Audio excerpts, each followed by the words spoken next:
It's been 2 weeks since I've been in my high school. By the time I'm editing this right now, it's already been a month. And honestly, I am living the time of my life already. Sorry. Oh, it's fine. I can... Thanks, Mom. Low-key, I got accepted into my drama club.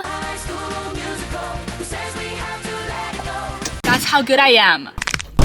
During those 2 weeks, I also trauma dumped to my homeroom teacher about my middle school. I mean, I just roasted my friends who are not friends. I just call them my friends because I don't want to call them.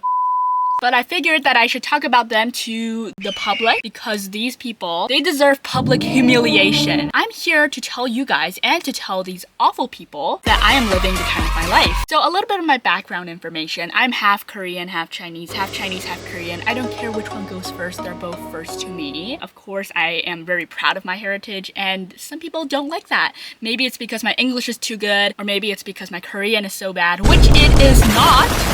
Currently, I am improving. Surprise! I am improving a lot. So if you guys are going to talk crap about my Korean, just to let you know, I speak more than 4 languages right now. So don't go around hating, alright? I'm cool. Okay, starting off in 2023, people were really respectful during this time. You know, nobody was really...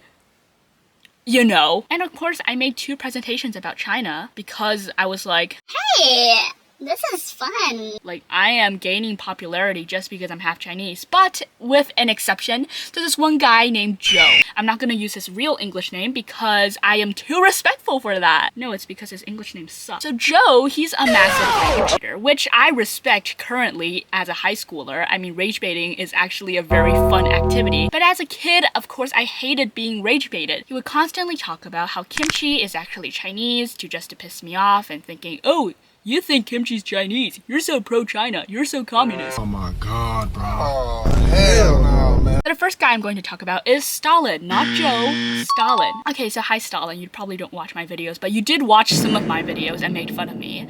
That was nice of you. Honestly, I thought Stalin was just this very chill guy until he probably went through a bit of a far-right Trumpy phase. So he started to talk crap about China. But you know, people have their personal opinions. I'm not here to attack anyone. So that is why I am neither Republican nor a Democrat.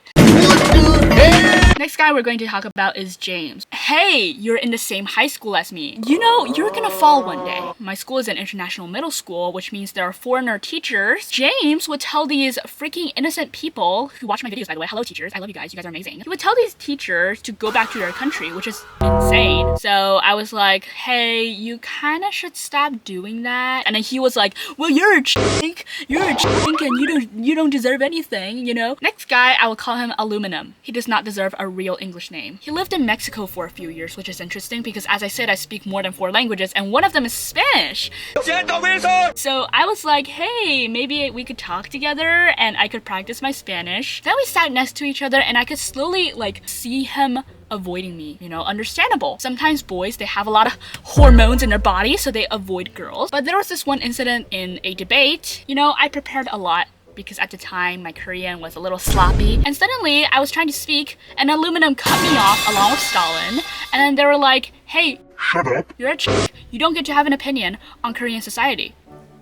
It's the fact that I prepared this long just to get shut off by a bunch of hooligans. I hated that guy ever since. And then I fought back. I was like, hey, but you lived in Mexico. So can I talk about your president and your stupid culture? And he went, At least I'm 100% Korean. what does that even mean? We both have the same passport. We both can go to the same amount of countries. What are you talking about? I was born and raised in the country as you did, in Korea. It's just that we both went to different countries and I somehow was proud of my own Chinese heritage and you are insecure because you lived in Mexico for a few years. And I love Mexico and I still say that because you are aluminum. I'm not talking about Quackity. I'm not talking about Royer. I'm talking about you. Moving on to year 3. Now, I have a total of 7 or 8 incidents. Let's introduce a new character. Who's that Pokemon? Rat! Hello, Rat. So there was this phase in my homeroom that everyone would just start playing Tetris on their computers. Of course, in recess, I would just spend my free time playing Tetris. And these group of guys. It's not just him and Joe, okay? It was a group of guys. And then they were like, hey, Eileen, it is against the rules to play Tetris. And then I responded in Korean. I was like, well, you guys are doing it too. You're so hypocritical. And that got them going like, oh! And then for the rest of the day, they would just come to me every recess and they'll be like, hey, I told the teacher about what you said. And you're not going to get to your dream high school. And you know what the worst part is? Is that none of the girls even defended me. I'm sorry, where did girlhood go? Dude, as women, we should support each other. What are you doing? And of course, Rat would tell me to go back to my country. I'm editing this video at really early in the morning, and I'm just here to say that I forgot an incident where Rat literally called me an illegal Chinese immigrant. Enjoy the video. A lot of my classmates, including Rat, Joe, and a lot of other people, they would go to my YouTube channel, this channel right here, look at my old videos, and they'll be like, haha, very funny, you are so cringe, you are so stupid. And they would report my channel for nothing. They would report my channel for inappropriate content. Excuse me, when did I make inappropriate content? Why? I don't get it. During my darkest times, I feel like it's because of these boys and their pressure on the other girls that they do not defend me. But I was in a very lonely time of my life because nobody really stood up for me. Nobody was talking about how being racist, being xenophobic, being xenophobic is just a very stupid thing to do. These guys are our future, by the way. It's gotten to the point where if I hear the word chink in Korean specifically, I get the shivers, you know what I mean? Because it takes me back to a time when I was called that almost every single day. And, you know, I just believe that as a society, as a Korean society, as an Asian society that is stereotypically supposed to be a lot more polite and a lot more nicer, we should improve and not go backwards, you know what I mean? That's how they see people like my half of the family. People like my mom, people like my grandmothers. And now that I am in high school, I don't really care about my grades. I'm just going to try and keep it all together and, you know, live the best time of my life. And in 4 minutes, I have Japanese class. So I gotta go.